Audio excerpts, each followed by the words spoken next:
Okay, so hopefully it'll pop up here in a second. I'm going It says you're live. Hold up. Well, hold up. Let's see. well, there's like 17 different live streams. I've started there that were all like 30 seconds or 5 seconds. Or,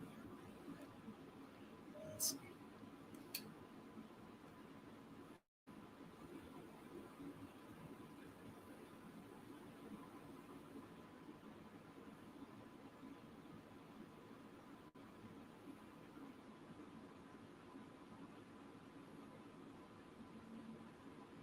oh, no.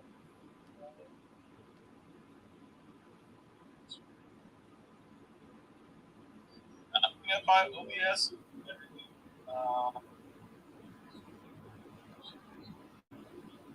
Yeah, I think it ended. Let me see.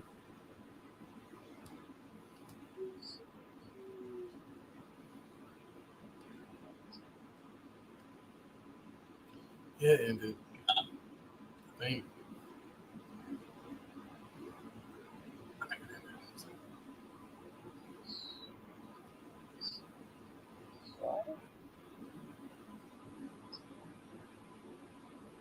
I don't know. Okay, it looks like it's live. It says it's live.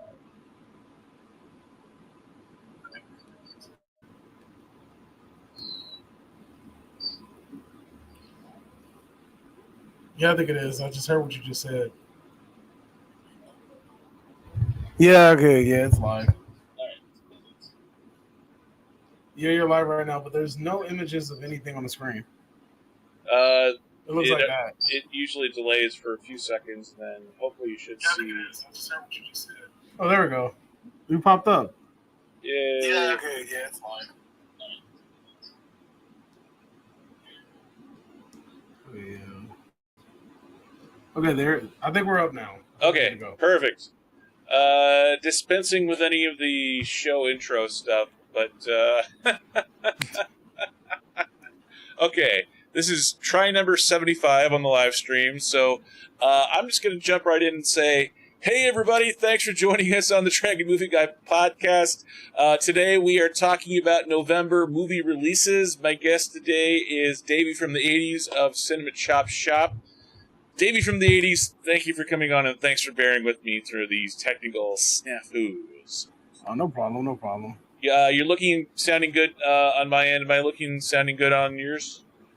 You definitely are, especially on this on restream. So yes, I think we figured out the kinks. Yeah, I don't know what the kink was. But we got it working now, so that's the big thing. It's free software is free software for a reason. So, what kind of movies have you been watching lately? What's been the good, the bad, and the for you lately with films? Well, in the month of October, I've been watching mostly horror because that's the month of horror. But also, I saw Joker 2. That was interesting. I've also seen. Is there like a there's like a rubbing sound somewhere? I don't know where it's coming from. A rubbing sound? Yeah, I don't know what that is. I'm not hearing it. Let me see. I think it went away. All right. For some reason, it just sounded like something was rubbing against a mic or something. Oh. Okay. But yeah. So lately, I've been watching mostly horror. I recently saw, like I said, Joker 2. We saw. I'm trying to think of like what movies were hyped this month. How was Joker 2, by the way? It's getting railed by pretty much everyone online. Okay, so it depends on how you decide to look at it. All right. If you watch Joker 2 it's not a good movie, right? It wasn't meant to be a musical. There's a good movie somewhere inside of it, but it got muddied by the prospect of being a musical. It shouldn't have been a musical. I understand why they decided to make a musical. It's pretty evident, but the choice of making a musical really shot themselves in the foot. I really feel like it took away from everything. But it's a decent movie. It's not as bad as everybody says it is. But the one thing that, if you're okay with that, can I tell you one thing? It's not super spoilerish, but the one thing was that they wanted to keep it realistic, right? So whenever they had a musical scene that wasn't taking place inside of Joker's head, they sung in their regular voices, so they were supposed to come off as amateurish, which they did. And then when they were inside of his head, they were freaking professionals and sounded amazing. I respect the artistry behind it, but my ears. I see what you're saying there. Yeah, and it's funny because there's so much of the first film I wouldn't have done in Joker 1. Like, there's no way that if you would have pitched me the idea of Joker 1, that I would have said yes to do it, but it worked anyway, and they got 11 Oscar nominations, so who am I to say that they shouldn't have done a musical? And if you're casting Lady Gaga, why not do a musical, I guess? But yeah, the whole thing it sounds kind of convoluted, and like they really didn't want to make a sequel, but the first one made so much money they couldn't not make a sequel. But it sounds like yeah, it sounds like Todd Phillips. They were like, "Look, we're gonna do this with or without you," and he was like, "Fine, I'll do it. But I'm gonna make the worst movie you ever heard." So, oh, I also saw Terrifier 3, by the way. That was a pretty fun watch. Oh, how was that? Like, it seemed that one seems to be getting a lot of buzz. Yeah, I mean, for $2 million and it made 50 million plus. I mean, that's a huge score for that film, and indie films as well too. Story standpoint, nothing too crazy. I feel like it's a lot, but if you love like 80s practical effects and if you love like 80s style movies, you're definitely going to love this movie. It's really a gore fest. It's one of those like dare your friends to watch this movie with you and try not to walk out. Like I felt like it's becoming like a social trend. Like who's try not to walk out the theater while watching this scene, you know? It's a brutal movie. I also went to the world premiere of the Street Trash remake. Are you familiar with the original movie Street Trash? No. Okay, so that's like a super cult 80s, super culty 80s movie about these homeless people and how the government, how they gave them this liquor, and this liquor was meant to like kill them, and it was like some plot to like diminish the homeless population. And anyway, this director from South Africa by the name of Ryan Kruger decided to, not remake it, but he made it's kind of like a sequel. And yeah, I thought it was really cool. We saw it at the movie theater that Quentin Tarantino owns, where we actually got to watch it on film, like it was on a reel. Nice. And it was really cool. And then the Q&A with the director came and answered some questions. So I thought that was really fun. That was another movie that was heavy in the practical effects. That was a fun watch. The one thing about living in LA is you're going to be able to see some very, very obscure and limited movies out here, I think. Nice. Yeah, we get a few. We have a few indie movie theaters here in Vegas, but it's not like we're at the epicenter like you are in LA. So we usually get like the ones that will make be in the top 50 markets, but we don't get the artsy fartsy ones that are like New York and LA only. We don't get those as often here in Vegas. So, like, we got Parasite like a month or two before it became super popular. It was playing at one of our local movie theaters that shows like a lot of indie stuff. And I remember seeing the poster. I'm like, oh, that poster looks cool. Didn't think too much of it. And all of a sudden you start hearing all this hype about it. And then it started getting that nomination buzz. And then, now you started seeing it in more theaters. Yeah, and I saw it the day after the Oscars when it won Best Picture a couple years ago. So it was still in theaters when the Oscars hit. But that was the first time I saw. Actually, that was the first video on my channel. Was doing just an out of theater reaction video on Dragon Movie Guys. So that was literally right at the start of my channel. Yeah. You know what disappointed me though? I thought that was going to open the door for more foreign movies to be like, and I've seen more foreign movies in movie theaters, but I thought that would just open the door to more foreign movies being introduced to like American audiences, and we haven't got that yet. So it was kind of disappointing.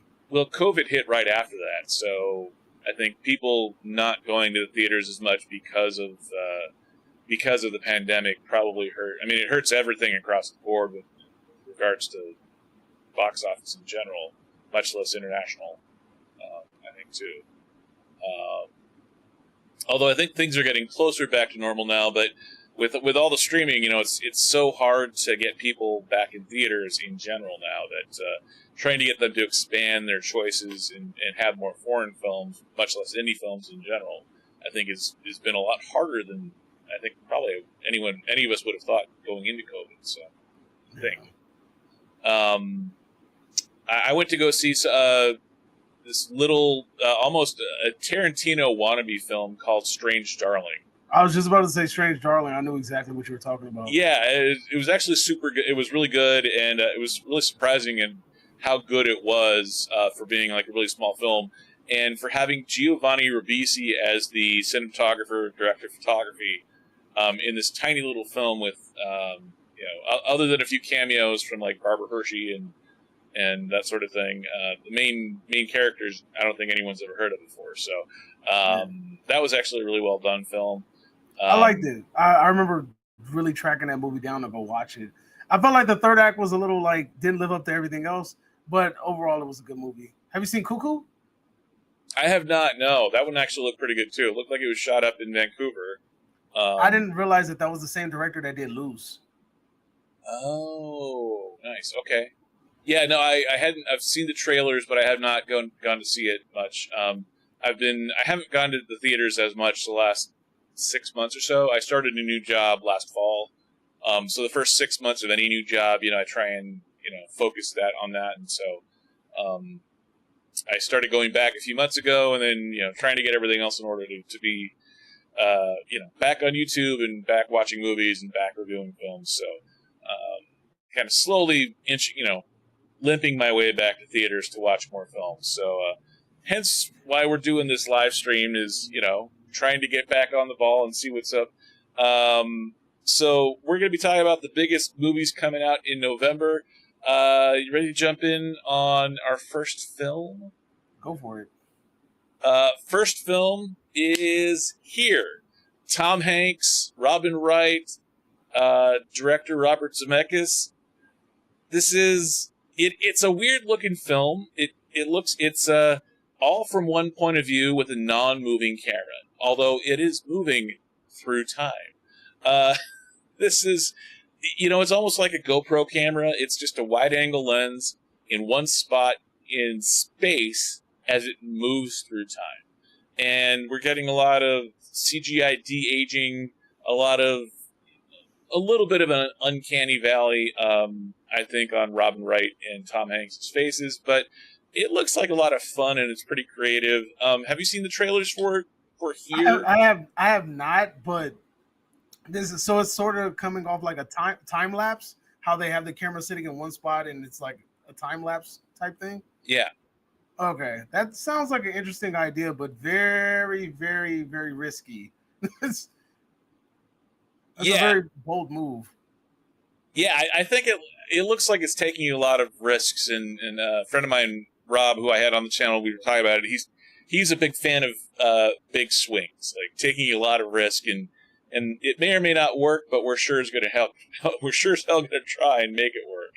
I think it looks. It's also got Paul Bettany in it and Kelly Riley, who's in another one of Robert Zemeckis' films. Yeah, I think it comes out next Friday. It comes out November 1st. So this is one that I think could flop, because we've had a lot of flops lately at the box office, including Joker 2, Folly of This Doom. year has been so bad for movies. Yeah. We just haven't had those movies. Like every year we get those movies where like that one year we had Oppenheimer and the Killer of the Flower Moon, and it was just so many big movies coming out that year where it was like, even if it's isn't a big budget, it's still on that hype list of like, oh, this is like that Oscar worthy type movie. We haven't had that this year. Well, and even the ones that are kind of more artsy fartsy that you would think are more Oscar hopefuls, with people spending their own money. I mean, Megalopolis, $120 million of Martin Scorsese's own money, massively flops. 30 some odd million from Kevin Costner for Horizon, an American Saga Part 17 or whatever, also flops at the box office. Yeah, lots of flops this year. and we could say it's the strike from the summer of 2023, and that might be part of it because it's just, like anything else, it's a business, it's an industry, and anytime you kind of throw off the workflow and the supply chain of things, that can throw things off. But, with movies, it's all 6 months, a year ahead of time, so most of the time it should be okay for workflow, I would think, at least. Yeah. But we it's just such a weird, you're right, it's just such a weird year for having flops and just movies coming out from really good storytellers, but it's just not as good for whatever reason. So, yeah, I don't know, there's something, when I see the trailer for, and I read up all about Here, I'm optimistic. I love everyone involved in that film, but there's something that it's kind of missing for me, and I don't know if it's just CGI in Uncanny Valley, but there looks like there's something that's missing, and I don't quite know what. And maybe it's because we haven't gotten a ton of trailers. We got a teaser trailer, and then we got a full trailer that was mostly just the teaser trailer kind of redux. Mm. But yeah, so that's my thoughts on Here. This movie was isn't it about like several generations of families in the same house or something? Yeah, so it's so like Boyhood, but with a still camera. Yeah, and it even goes back to like dinosaurs and everything. So it really is just that one. Yeah, so it really is just that one location. We talk about space-time being like a continuum kind of thing. So it's that one stationary camera moving through time while remaining physically stationary. And then they build a house around it, and then there's a big house across the street for colonial times or whatever, and then Tom Hanks moves in. And we see Tom Hanks' life. So I think it's a really cool concept, and I'm hoping, I'm not 100% sure whether I will see it in theaters or not. It looks good-ish to me, but there's also the factor, and that's sort of what the intention of this live stream is does it look good, does it look bad, or does it just kind of look like I really don't, don't care kind of thing. Like, meh. It's not up my alley. It might be a great movie, but like it's the premises of the story doesn't really convince me. I appreciate the whole risk-taking aspect of it, and I mean they got Tom Hanks, like they're trying to go for broke here. They're assuming that people are going to buy into it because Hanks is involved, and I mean that's a good bet, but I don't know. Like you gotta bring it to me a lot more than sitting in a house for 3 generations. And shout out the Movie Mash in the chat. He's mentioning Gladiator 2. We'll talk about that in a second. Movie Mash. Oh, Movie Mash! Thank you for joining us in the chat. Thank you for staying with us through all of the technical snafus. I had a stream. I had a pop up for the chat that was working earlier, but in amongst all the other things, I'm not going to try and get that working. And as long as the stream is working now. So thank you for checking us out, Movie Mash. Let us know. I'll let you know. I thoughts. have the chat running on my phone. I'll let you know if anything interesting pops up. Perfect. Let's move on to the second weekend in November, and we're talking about Mormon missionaries trying to convert people, save their souls, what have you, and they run into a cabin in the woods, a house in the woods. And of course, the distinguished English gentleman himself, Hugh Grant, is there. And Hugh Grant be crazy. Hugh Grant. We've seen Hugh Grant go through all kinds of 4 weddings and a funeral and all of those. Every single rom-com with Julia Roberts in the 80s and 90s and 2000s. And now he's trying to, at least, kill these Mormon missionary girls going to his house as they try and save his soul. So I forgot Hugh Grant was in this movie until you just said it right now. I was like, what are you talking about? And then I looked, I was like, oh, snap.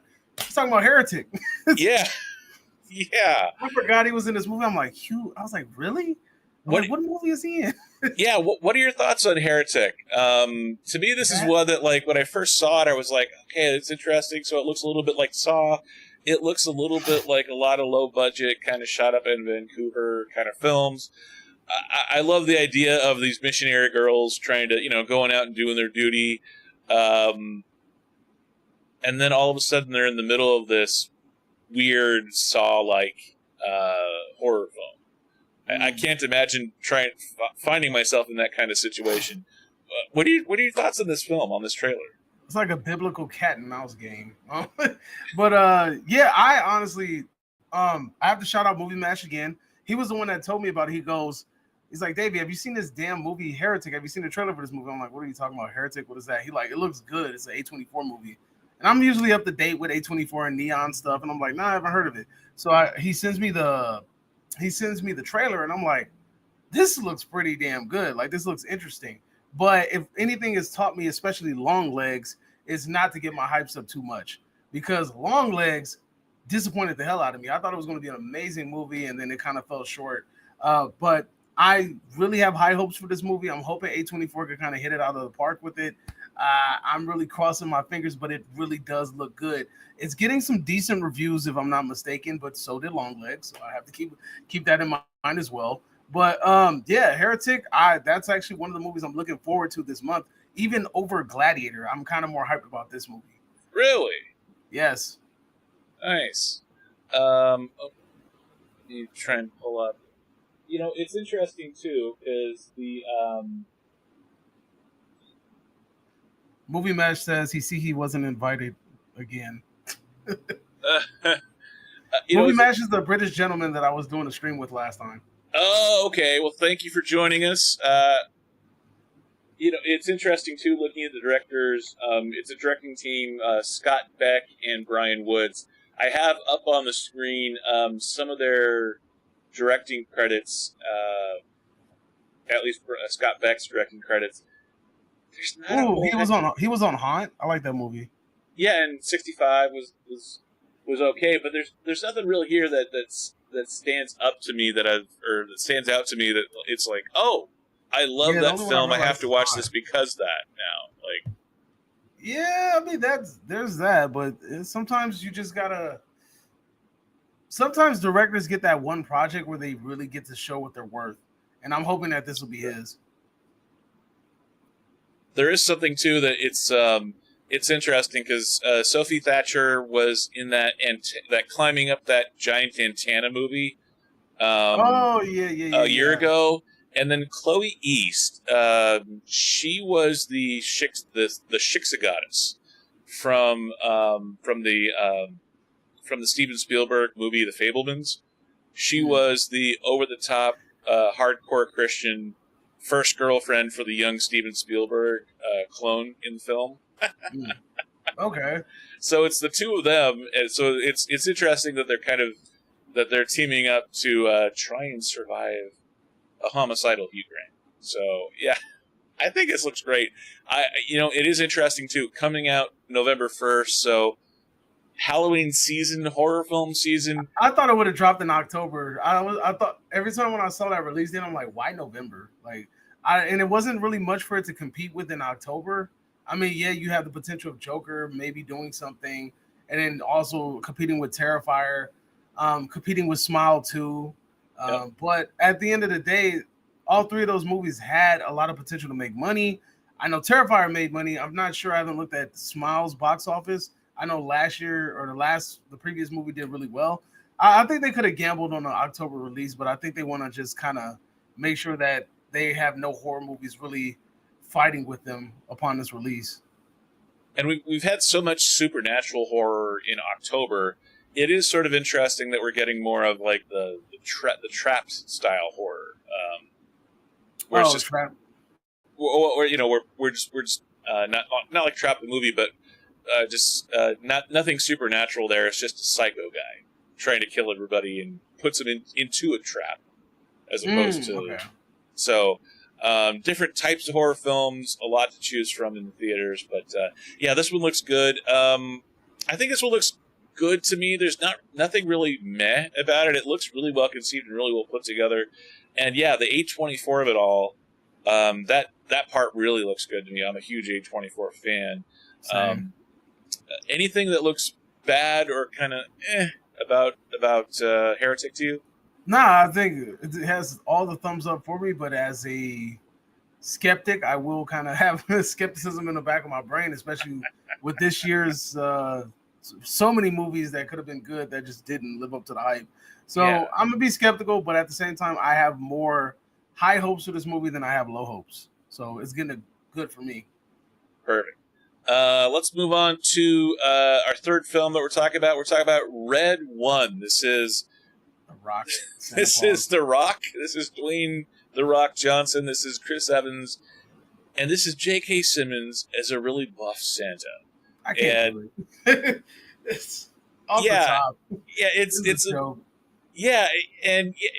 a bigger budget comedy, and we haven't really been getting a lot of theatrical release comedies the last couple of years because of streaming. It looks silly. It looks like a family holiday film. As far as the story goes, I'm kind of meh on the story, but it's always fun to see a good all-star lineup and people that are like, oh, we know that guy from the other thing, and seeing The Rock in a Christmas movie. I can't remember off the top of my head The Rock being in another Christmas movie before, but seeing a jacked J.K. Simmons, we're so used to seeing him do all these weird character roles. See him as a Santa is sort of interesting to me. What are your thoughts on Red One? I think it looks terrible. Honestly, it looks freaking terrible. Like, and I mean, I get it. We always have those campy Christmas movies. We had like the Jingle All the Way when I was a kid, like with Arnold Schwarzenegger and stuff. But I just can't. Like, I'm not a fan of The Rock.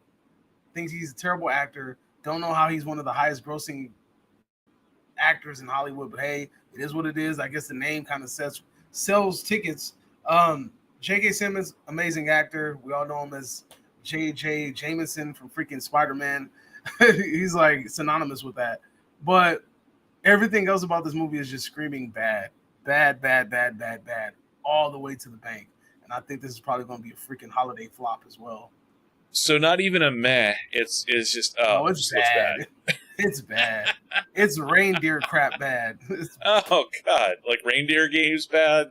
Yeah, reindeer crap like feces. Like it's bad. Yeah, yeah. I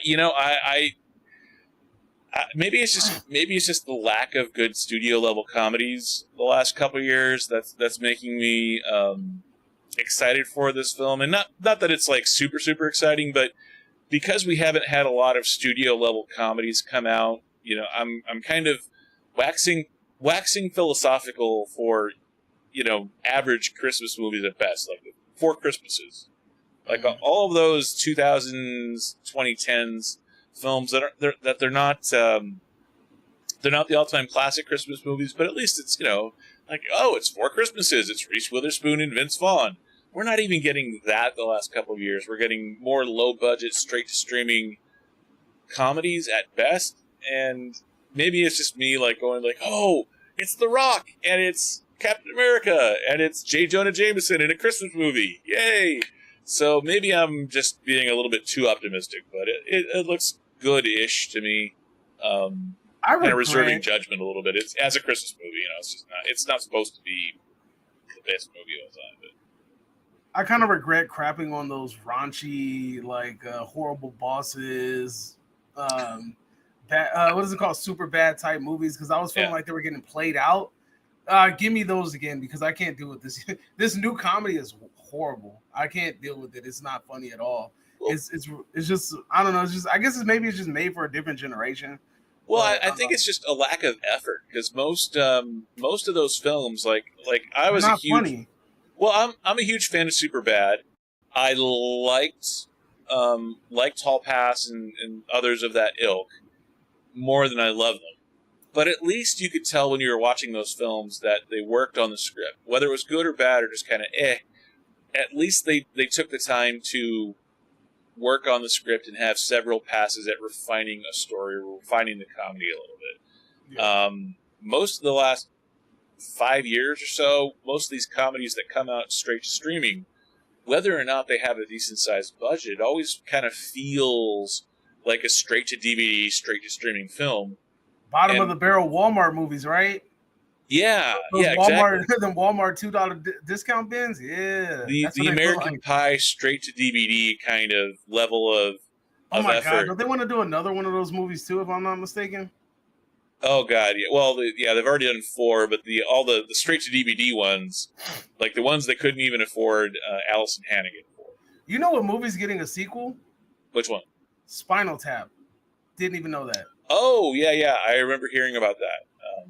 The kind of thing that you hear about it, you go, oh okay, and then completely forget about it 5 minutes Only later. reason I know is because I got a screener invite to it, and I was like, "Oh shit, they're making a sequel to this." I didn't even know that. Nice.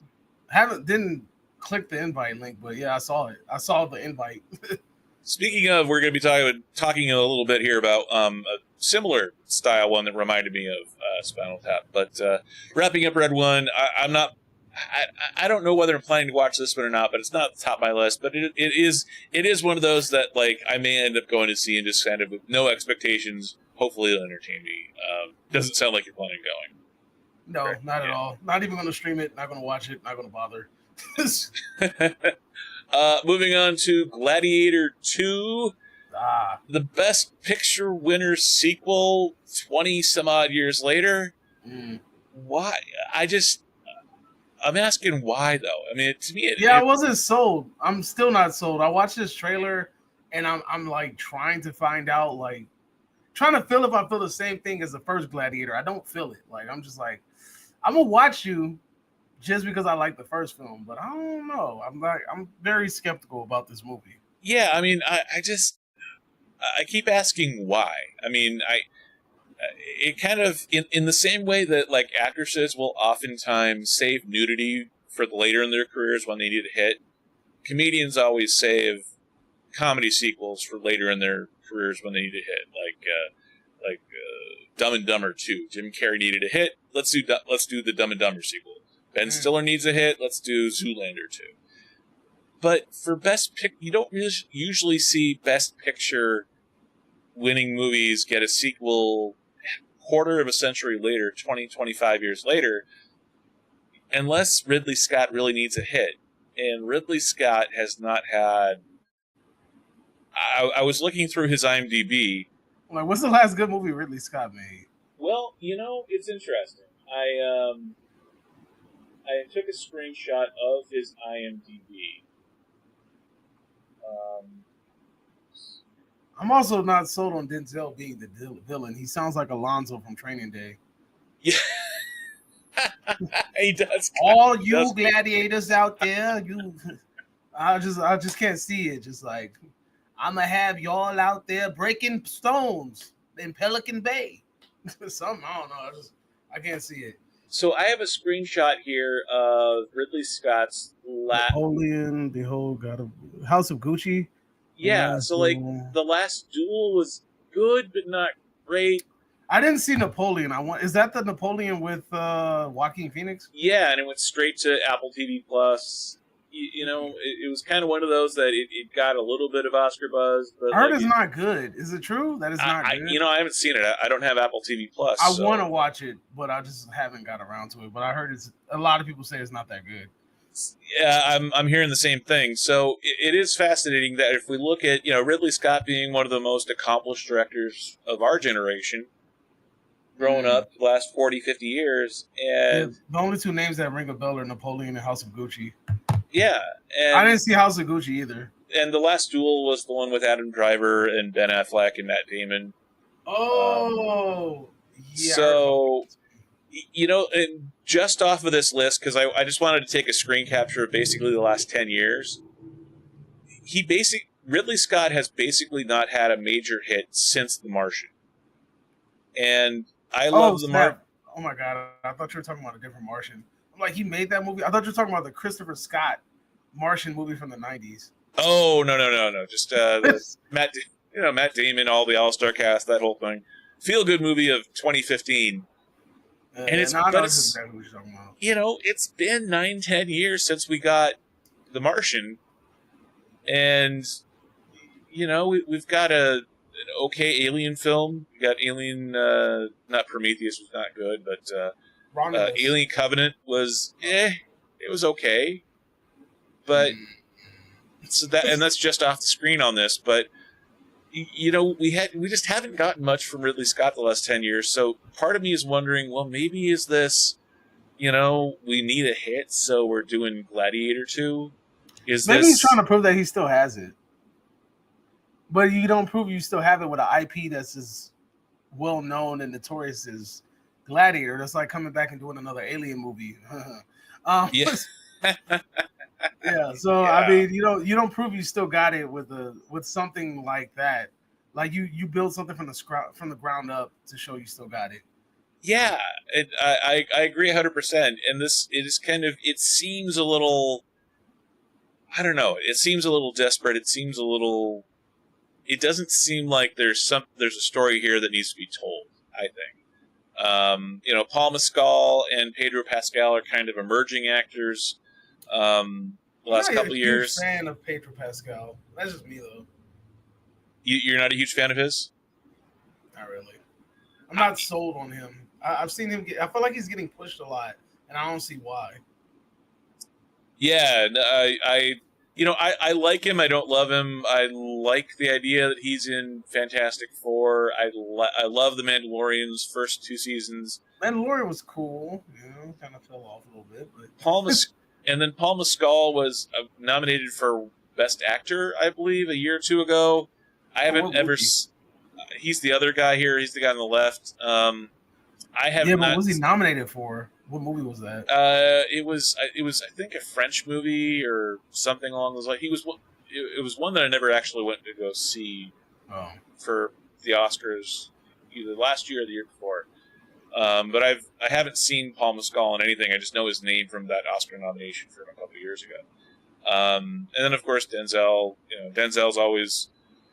He always brings it whenever he's in a film. He always brings it, whether that's good or bad or indifferent is kind of, up for debate. But I like Denzel, so I just, for me, there's kind of it's a little bit of a reluctant. I just don't see why. And if you told me, hey, Gladiator 2, like 6 months ago, I'd be like, why? And then hopefully, okay, once I see the trailer, hopefully then I'll have an idea why. Even after watching the trailer several times and doing the research, and there's just no why here. Because the first movie ended so well. It was a clean cut ending. It really, you kind of like he Maximus got his revenge. He died. He went with his family. All was good. Now it's like you're trying to it feels like you're kind of trying to tell the same story with another character, and it's like that just lacks originality to me. Yeah, I mean, and look, the Roman Empire is always good for trying to exploit drama out of, but I think it kind of feels like in the same way that the 2008 writer's strike saw a ton of, for whatever reason, carnivals that pop up in screenplays and movies in the year or two afterwards. For some reason, we're seeing Gladiator 2 and Megalopolis mine the whole Roman Empire, and I really don't see why. I mean, it's a great historical thing that's interesting and fun and all that kind of stuff, but I'm not seeing anything here that makes me want to go see it. At best, it's meh, and most it's just kind of like, why? Just no. How about you? I want to go see it, but I do have a feeling that it's going to be pretty meh. I wasn't. The trailer didn't sell me. The announcement didn't sell me. I was kind of reluctant. I was like, did they really? I want to know if they asked ChatGPT, out of all the properties that we own, which one should we do a sequel of? And ChatGPT was like, the most lucrative option would be Gladiator. And then they asked, well, what can we make this movie about? Well, the little boy in Gladiator 1, he grows up and he too becomes a gladiator. Brilliant, we'll run with it. Like, I don't understand. If you was going to make a sequel to this, I feel like you should have honestly really thought about this. It could have been, it didn't even have to be tied to the first one. It could have been anything. It could have been about a different gladiator. You didn't have to tie it to the first one, but whatever. I mean, I'm feeling very meh about it, but at the same time, who knows? I might be blown away. Movies do that to you. You think they're going to suck, and then they're actually doing better than you thought. And you never know, too. It could be great, and I could be like, why was I poo-pooing that ahead of time? But I will personally apologize to Ridley Scott if this movie is amazing. I will send him a basket of roses and a box of chocolates with the Forrest Gump card. Life is like a box of chocolates. I didn't even know it, but this is a great film. Yeah, I love it. So let's move on to the next film on our list. Next film, this is one that is based off the hit Broadway play, the sequel prequel to The Wizard of Oz. I've been hearing a lot about Wicked from all my theater fan friends. I'm not as huge a theater person. I like going to the theater here and there, but I'm not the one that goes to every single show. So I'm not all that familiar with the story of Wicked. I am familiar with some songs because they were. I'm familiar with it. I've seen it play several times. So what are your thoughts on Wicked? Having seen the play and seen the trailer and kind of looked into it a little bit, what are your thoughts on Wicked?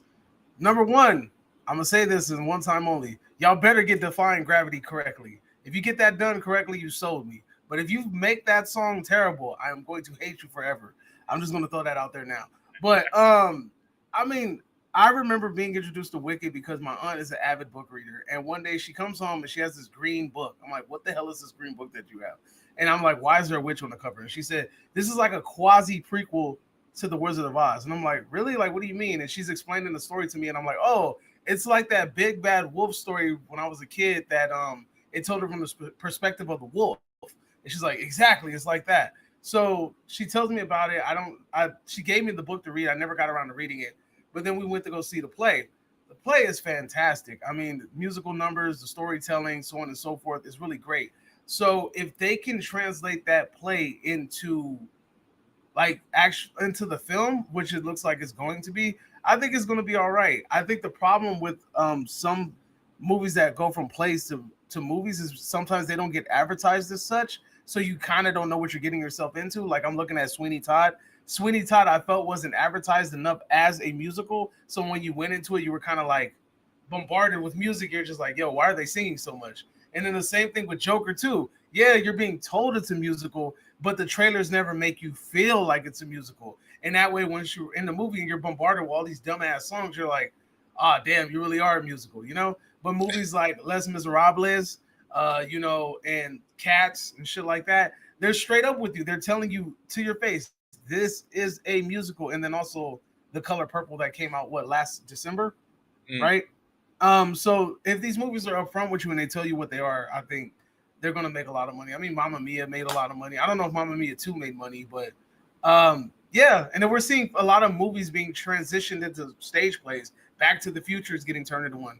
Beetlejuice got turned into one, right? So it's a theater kind of is going swinging both ways, and I think this is going to be a very lucrative production. I know that it got a lot of kickback for some reason because they're mad that the main actress, which is a witch, is being played by a black lady. But I mean, she's in green makeup, so what the hell are you complaining about? I didn't get the lashback about it, but yeah, as long as the songs are done well, I don't see any problem with this movie making a bunch of money.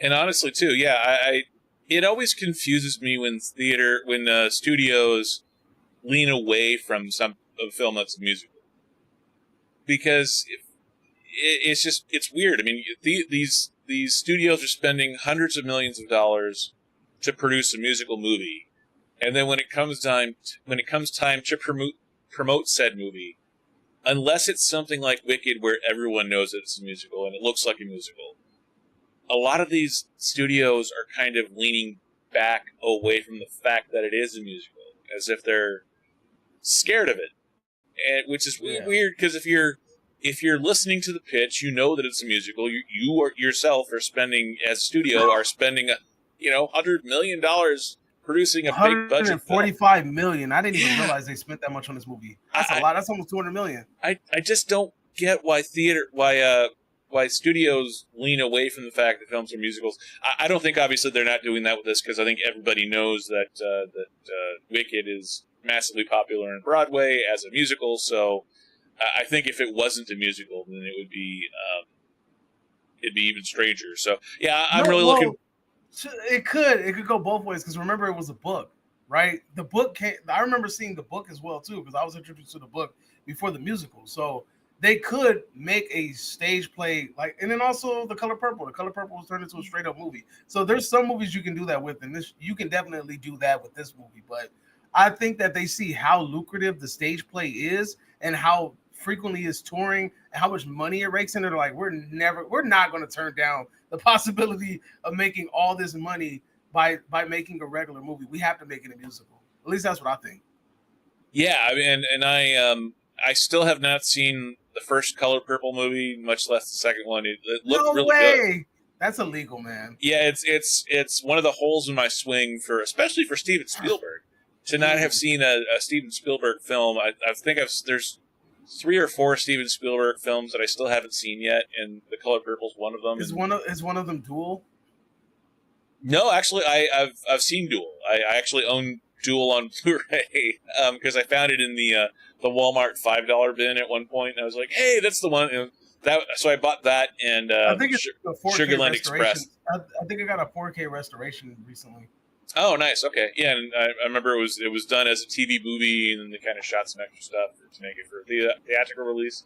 I got that and Sugarland Express sort of basically at the same time. Just watch his first 2 films before Jaws, but yeah, Color Purple, and then 1941. I haven't watched all the way through, and then there's a few others that I haven't watched. I think some of the mid 2000s Spielberg films, but. Yeah, so I definitely need to catch up on everything Spielberg. But yeah, Wicked though to me looks really good, and it's interesting too because looking at the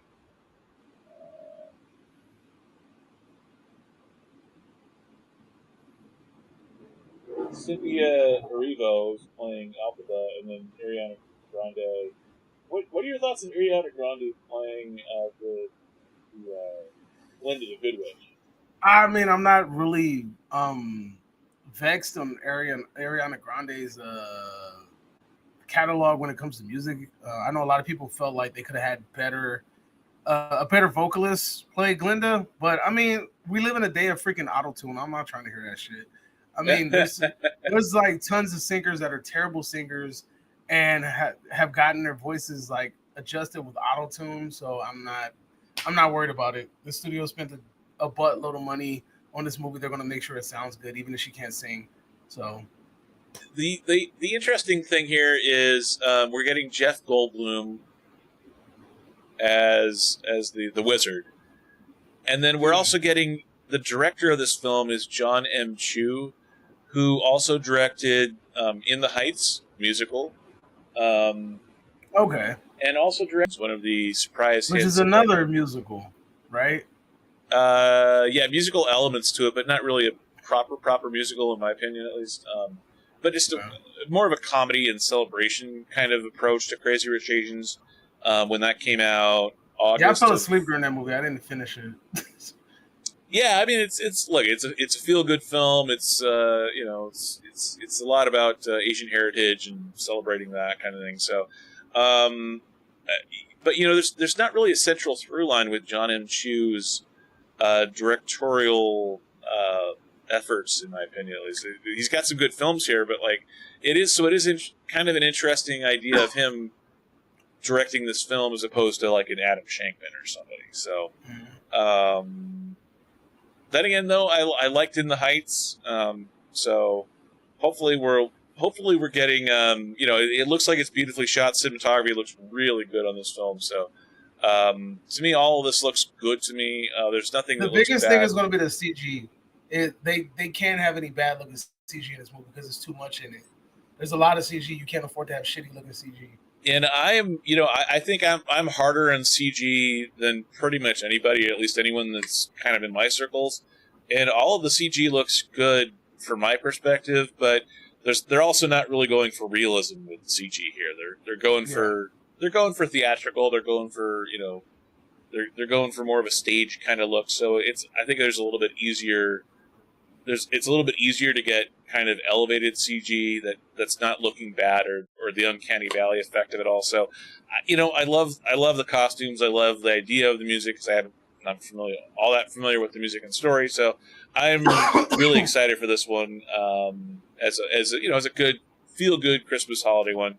It all kind of fits in the good category to me. There's nothing bad about it, including the CG, and really surprisingly, there's nothing meh about it. Like there was. Agreed. A lot of times with musicals, I can be a little but there's nothing that kind of looks bad or indifferent to me about it. So I'm really excited. Are you planning to watch this in theaters? Yeah, I'm planning. I'll probably take my aunt to go see it. Again, I think it's a good movie. And honestly, the CG story, just real quick before we transition to the next thing. Yeah. If Godzilla -1 can make dope ass CGI with less of a budget, no studio has an excuse. That's all I'm going to say before we move on to the next one. And I Godzilla -1 is one I haven't seen either. But it's no kidding. That's a good one. Last 6-9 months have been kind of focused on work, so that's. No, I got you. I was fortunate enough to be able to go watch. I went to the world premiere of that in LA at the nice the Directors Guild in Hollywood, and it was really cool. The director was there, the actors from the movie were there. There's some random people like Jamie Kennedy was there. It was real cool. We were at the red carpet and we had to wait for all the celebrities or whatever to go in. Then they let us in and we got to see it. It was really cool. It was a really great experience. I was tired, so I thought that I was going to hate it. I was so tired that I thought I wasn't going to like it because I was just tired and I wasn't focused. And the movie woke me up and sucked me into the movie, and I was able to focus. And I walked out of that like that was the best movie of the year, and it was. Now, is this one in continuity with some of the other Godzilla films that have been coming out the last couple of years? Nah, it's like a reimagining or retelling of the original. It's set after the events of World War II. So, yeah, it's a good movie though. Nice. Let's jump to and Wicked, of course, coming out November 22nd. Let's jump to kind of the Thanksgiving time of year. Jump into Queer, which comes out November 27th. We don't have a trailer for this, at least as of when we started the live stream an hour ago. The only thing that I could find was a single scene that they released of Daniel Craig. This is Daniel Craig as a middle-aged American expatriate in Mexico City, I believe, in the 80s, and he sees a guy and is just smitten. I don't really know a ton else about this film. What do you know about this film? What I know about this film is that it was headlining the Venice Film Festival with Joker 2, I believe. This one was one of the second most coveted movies on that list, and that's all I know from it. I know that a lot of people liked it. It did really good in the Venice Film Festival, and I mean that's as much as I know about it, honestly.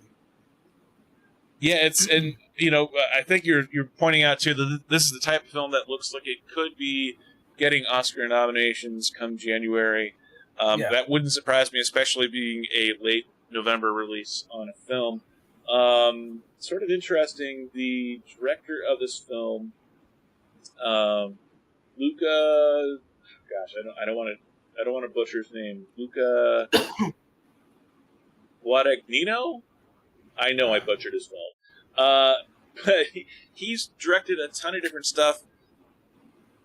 But the thing that is confusing to me, I just, you see the artwork from Queer, and that looks certain style. Challengers that came out with Zendaya and a couple guys that was sort of the love triangle tennis movie from earlier this year. Did not see that one. The one that was interesting though had Timothée Chalamet, Bones and all. That film I did see. That's the only film of his that I've seen, and it is completely different from everything else on his filmography. So I don't quite know what to make about him as a director. Bones and all was really well constructed, but man, was that was a film where Timothée Chalamet turns into a cannibal, a human cannibal, like a literal eating of human flesh kind of thing. Bizarre, kind of good, but also very disturbing, and the kind of film that it made me see life differently for a couple of days afterwards. So it was affecting. It's weird though, because like I can't say that it was good or that I would recommend it, but it was really well constructed. So that's the only film in Luca Guadagnino. Just call him Luca G. Yeah, Luca G. That's better.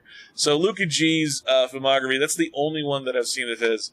Have you seen any of his films, and what are you expecting from this film? Not at all. I have seen absolutely no movies on this list. Honestly, the synopsis of the film screams Oscars, but it's like Daniel Craig as your lead. Can he pull an Oscar?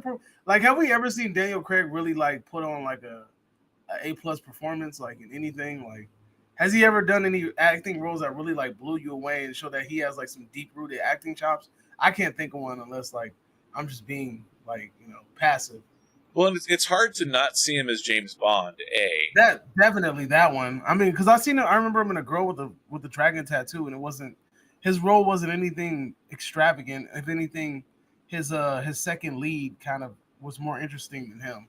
And it was interesting. He was in Angelina Jolie's version of Tomb Raider as the male lead, but he was just sort of generic, good-looking guy opposite Angelina Jolie 20 years ago.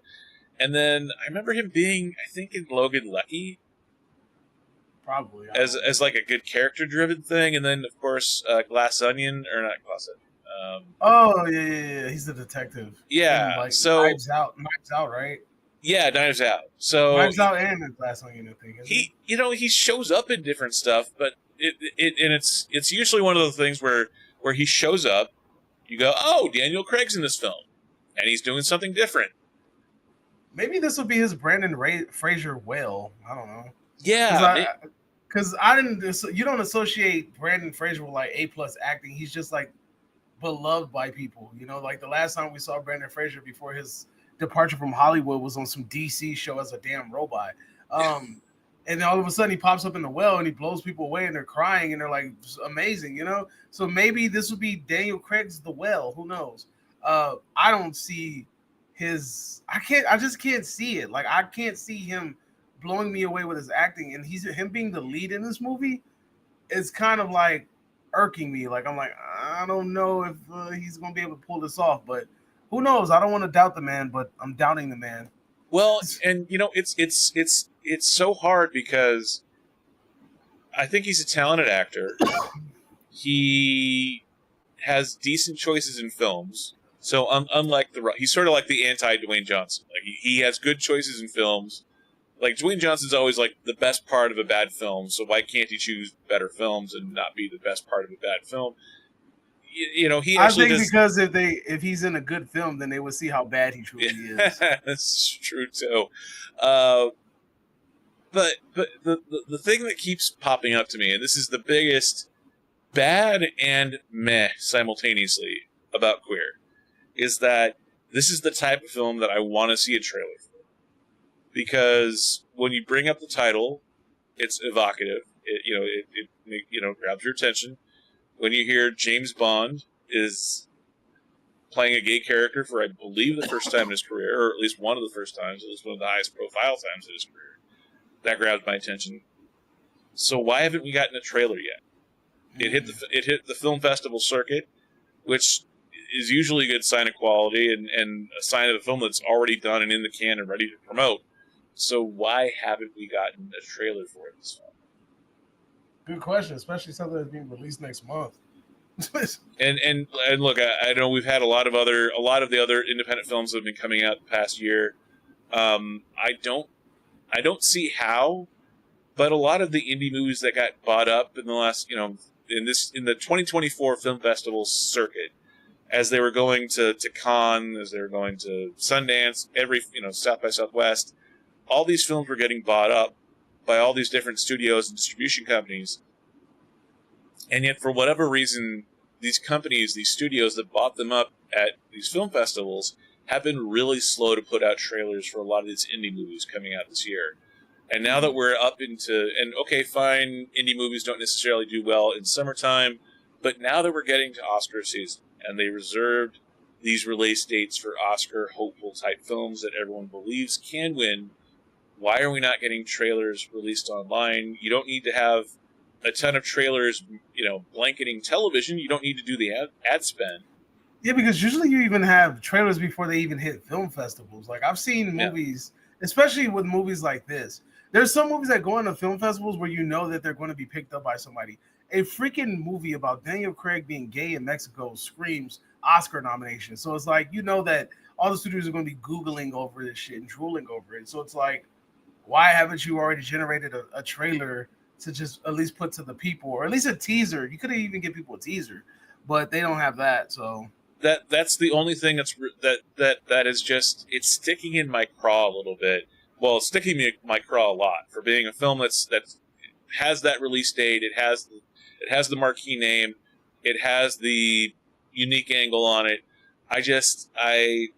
I'm really, really reticent about the fact that we haven't gotten a trailer. I don't think this is laziness from the studio, but I don't know why we have not gotten a trailer. The one scene that was released on it looks well composed. It looks well edited, but it's just, it's 90 seconds of a 2-hour film or however long the film's going to be. So, that's the kind of the one thing that's kind of eh. And who's distributing the movie again? That is a good question. I don't believe that I have it on here. Okay. I did not take a screen capture of that. I did take a screen capture of the cast.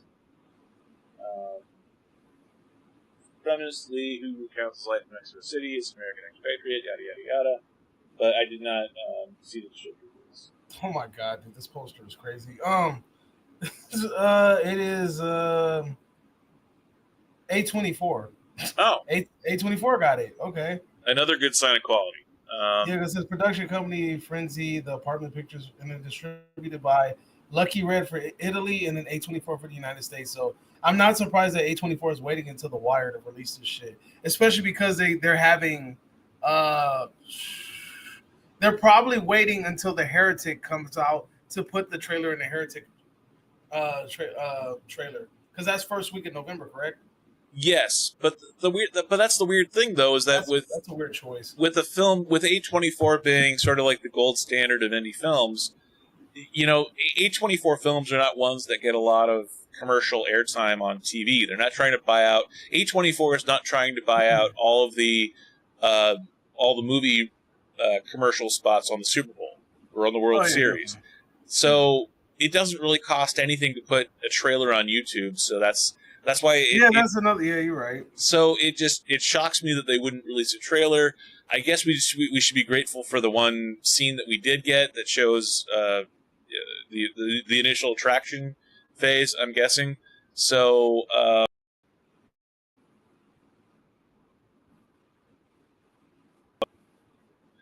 but then again, Beau's Afraid came out from A24 too. So that part, that's one of the few A24 films I did not like. So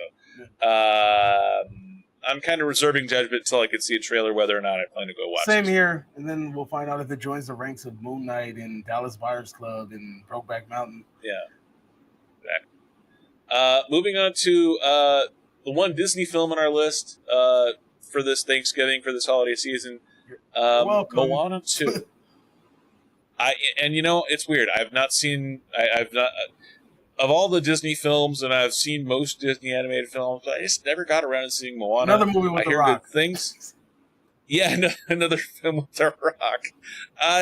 Have you seen Moana, the first one, and are you excited for this one? Okay, so no, I haven't. I mean, I've seen snippets of it, but I've never watched the whole movie in its entirety. I mean, I just don't. Most Disney movies don't really get my interest. The only time I ever sit around and watch a Disney movie is like if I'm with my niece or something. And I think the last Disney-esque movie I watched was Encanto. I think that's the last thing I watched. Mm. And like it was only because I went to my niece's house and she was watching it, and it just so happened to be on in the background, and I was paying attention and I just watched it. But I have yet to watch Moana at all. Like I don't, and I mean I'm not hyped about it because it's not my type of movie. Like I've kind of moved past the whole like Pixar animation, 3D animation, Disney-esque movies. And if I do watch them, it'll have to probably be with like a kid or something. I'm not gonna probably watch it on my own unless it's like a Transformers or something like that. Like because I heard Transformers 1 is pretty damn good. So like there's certain movies that kind of like if it somewhat resembles or resonates with my childhood, I'm gonna watch it. But this new generation of stuff, like I have zero interest in. Yeah, and it's sort of interesting because Transformers 1 had an all-star A-list voice cast. Right? To me, the animation looked awful. Like it didn't look as good as even the Michael Bay movies. Like it looked like something that was like straight to DVD or like on something like on Noggin. Don't you just hate when like I feel like movies do really bad like animation on purpose? I don't get it. I don't understand. Like it's a style thing, and I'm like, it doesn't look good. Like, why are you doing this? Yeah, it looks washed out, and like they didn't spend much money on it. But it's like, okay, why? It's different, and I'm all for different. But yeah, the animation style on Transformers 1 didn't do anything for me.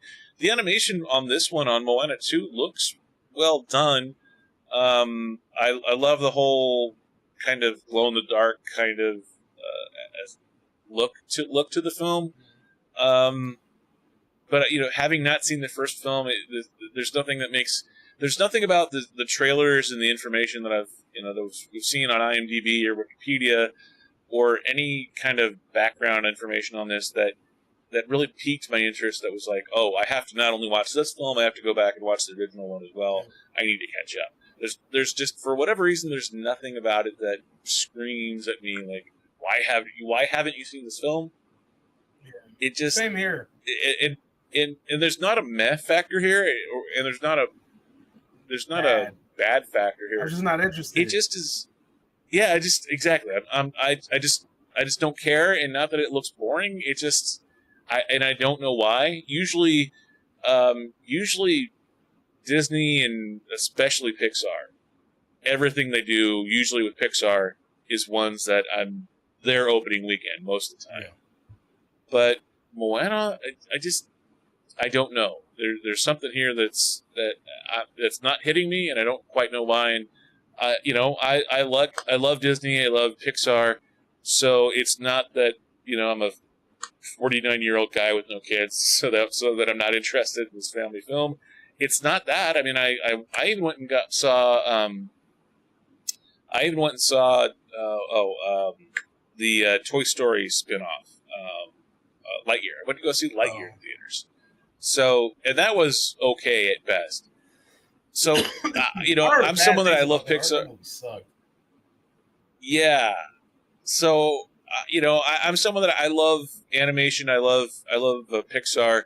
So the fact that Moana 2 is not really piquing my interest at all, I don't think it looks bad, but there's something missing there, and I can't quite put my finger on it.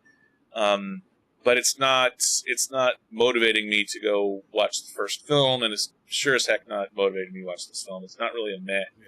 It's just kind of Shout out to them though for celebrating. It's like half a meh. So shout out to them for celebrating Polynesian culture. I think that's really cool of them to put a highlight on that culture that to me doesn't get a lot of representation. So it's really cool that not only have you had one successful film, you actually have two successful films in the making. So that's a great thing to highlight.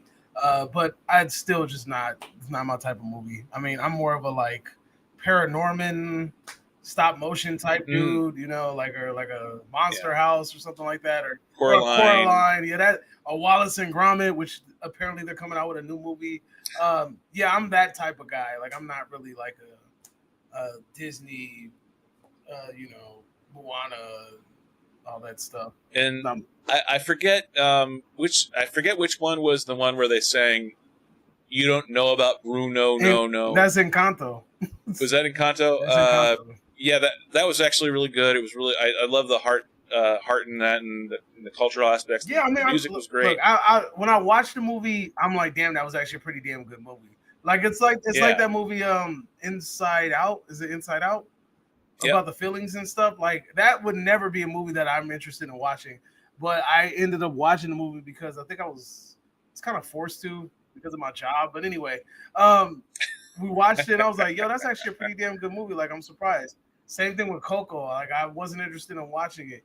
Got forced into watching it at work, and I was just like, oh, that was actually a pretty damn good movie. Like, that's pretty cool. So, it is what it is. Not my cup of tea, but hey, who knows? Maybe I'll watch it one day and end up loving it. But it's not something I'm gonna, grab my shoes and go run to the movie theater to go watch. Yeah, and this is one that I don't currently have a Disney Plus subscription. I did 6 months, a year ago. This is one that I think it wouldn't motivate me to sign up for Disney Plus again. But when I do get a Disney Plus subscription again, this is one that I will probably be on the list eventually, amongst the many of the other things on Disney Plus that are available to stream. But I don't really have any plans to watch this in theaters. How about you? Nope, not at all. Moving on to our final film. This is an indie film. It is going to get a limited theatrical release. I had never heard of this film until you brought it up. It looks like it's a sequel. Heavier Trip looks like it's a sequel to Heavy Trip. Oh shit! I didn't even know it was a sequel. I just was like, oh, that looks fun. Like, I was like, that looks like a fun ass movie. It reminded me of there's one of the Culkin brothers did a movie about a freaking Norwegian black metal band, and it was based on a true story, and it was a damn good movie, and it reminded me of that. Let me see, Culkin black metal. It should pop up on Google. What's the name of this damn movie? Okay, it's called Lords of Chaos. Right. This movie is based. It's a true story. It's based on a true story. It's about this guy that he joins like a band or whatever, and then it's like this black metal band, and then it starts like one of the people in the bands commits suicide, and then they replace him with this other guy, and the other guy starts taking stuff too far. He's like trying to burn churches down, and he's like, and then he commits murder later. It's a crazy movie, but freaking the Culkin brother does an amazing. It's Rory Culkin does a freaking fantastic job in that movie. Like, that was a great movie, and I was so mad I didn't get to see it. This one looks a lot lighter in tone. Yeah, it's a comedy. It's a comedy. Yeah, so the basic premise is the band. There's these four guys. They're in a band, a heavy metal band, and for whatever reason, they're in prison. I don't know whether it has anything to do with the first film or not, but they're in a band named Impaled Rectum. Which is a great name for a heavy metal band. And the idea is that their music is really popular. They're stuck in prison, and for whatever reason, they have to escape out of prison to go play at a music festival. Obviously, a very absurdist premise, but it's sort of not to get the band back together, but get back together outside of prison, even though they're all serving time together. It looks pretty funny. I haven't heard of anybody in front of or behind the camera. I looked pretty deep into the IMDb. I didn't see a single name that I recognized. Yeah, it looks funny.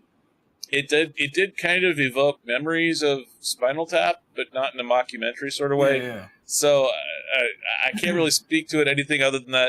Other than it looks fun. Yeah. What are your thoughts on this film? So at first, when I saw it, it reminded me of this Netflix movie called Metal Lords, which is like this kid in high school, and he's like this dorky kid. All of a sudden, he wants to make a heavy metal band. So he ends up dressing in like the whole black metal garb and things like that, and it's really funny. That movie was funny as hell, and it reminded me of that. And I was like, well, shit, if it's anything like that, then I'm on board. But it also is giving me Spinal Tap vibes as well. So I thought it looked kind of funny, and I was like, this looks kind of interesting. The only reason I even know about this movie is because freaking, what is it called? What is it called? Freaking the theater.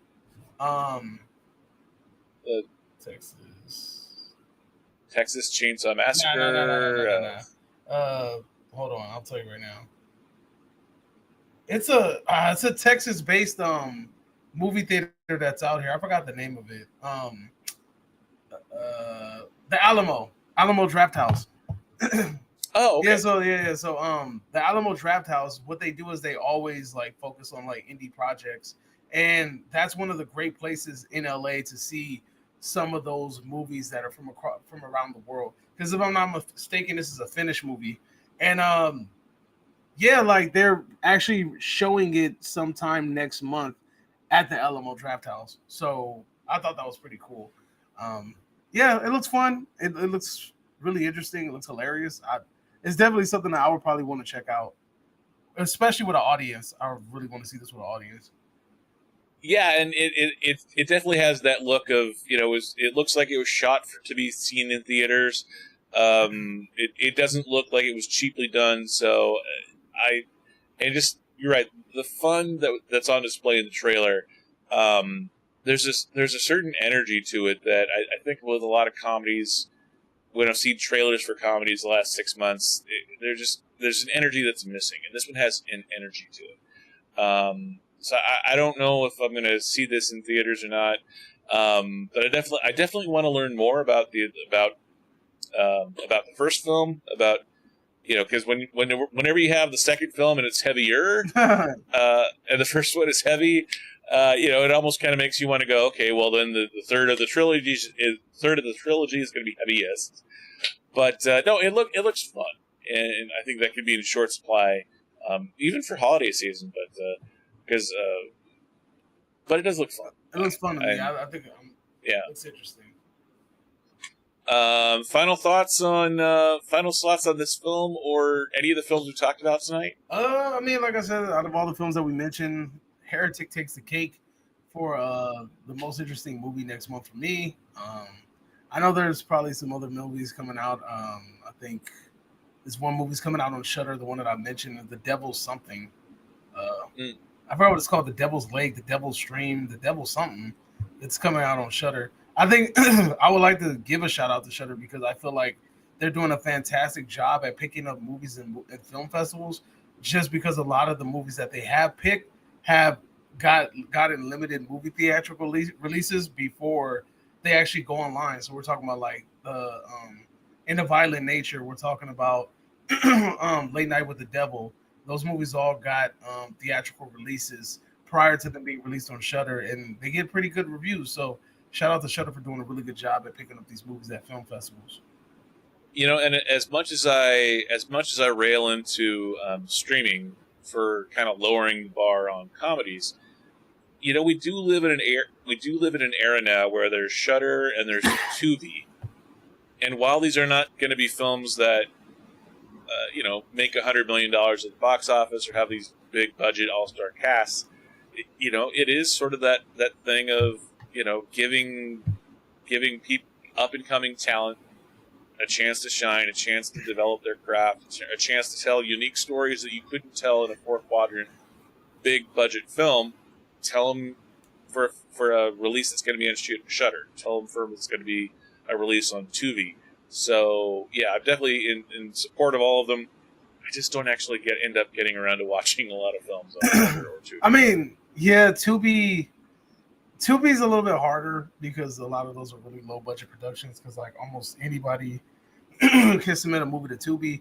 Tubi has generated enough money to the point where they're starting to make Tubi originals.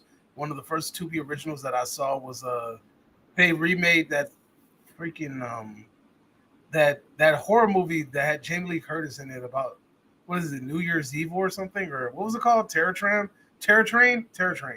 They remade Terror Train, and then it was like a two-parter or something.